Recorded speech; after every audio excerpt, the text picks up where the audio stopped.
Young artists now have a place to hang their artwork and show it off to the world. In terms of it being important, this place is like for the next generation. So that is so important to bring through new talent because of all the funding cuts everywhere. Arts isn't being funded, but we can't lose art because we're all going to just work 9 to 5 and work. Really, you need some entertainment in your life, and you need something to sort of fill your soul up a little bit. And I guess that's the job of what future artists are trying to do right now, is to sort of say, there's a lot of humdrum, a lot of bad stuff happening out there, but come to our safe little environment. We've got the coffee shop next door, Home of Honest Coffee. We've got this cool new art space. Let us sort of take care of you for a little bit. A number of artists from across the globe want to display their work at the Future Artists Gallery.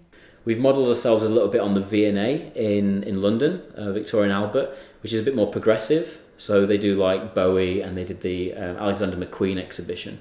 So rock and roll kind of influence. So when you walk in here, you get greeted with a smile. It's not too avant-garde, so it's accessible art. And also there's music playing. We try and do things that are different, and we do it for all ages, so it's accessible. The interactive photography exhibition to see at the moment is called So Much to Answer For by Lawrence Watson. In the exhibition we've got this room, which is a 1980s bedsit. We've got the main gallery space, which is over 50 pictures going back from the Smiths in 1984, which is when Lawrence Watson, the photographer and co-curator, started his career, and it goes all the way up to the present day because he's now Noel Gallagher's photographer, does all the album covers and press photography for the High Flying Birds.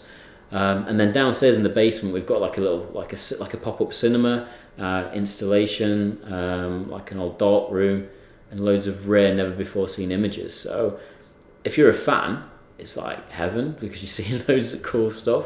Without the gallery, aspiring artists would find it a lot harder to show their work and get it noticed. I think Winston Churchill said it, like they were on about cutting things in World War II, and he says, let's cut the arts. And Winston Churchill said something like, well, what are we fighting for then if we get rid of the arts? And it's again, what are you working for 9 to 5 or 9 till 8, because we do long hours now? What's your release that's different to going shopping or going to the pub or watching Netflix? It's coming out and seeing stuff like this, because it challenges you as well as challenging the space, and it creates some sort of conversation.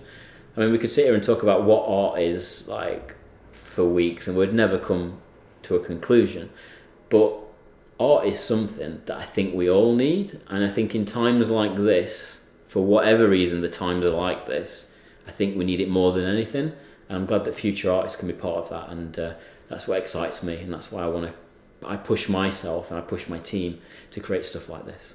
The galleries hope to bring more artists to the city with work that has never been seen or done before. We wouldn't be able to do it without the people of Manchester and Salford. They've funded us, they're coming to the show, therefore they're our audience, and we owe them the greatest respect and a massive thank you for doing that. So yeah, we're nothing without our community. Hannah Pacelli, That's Manchester.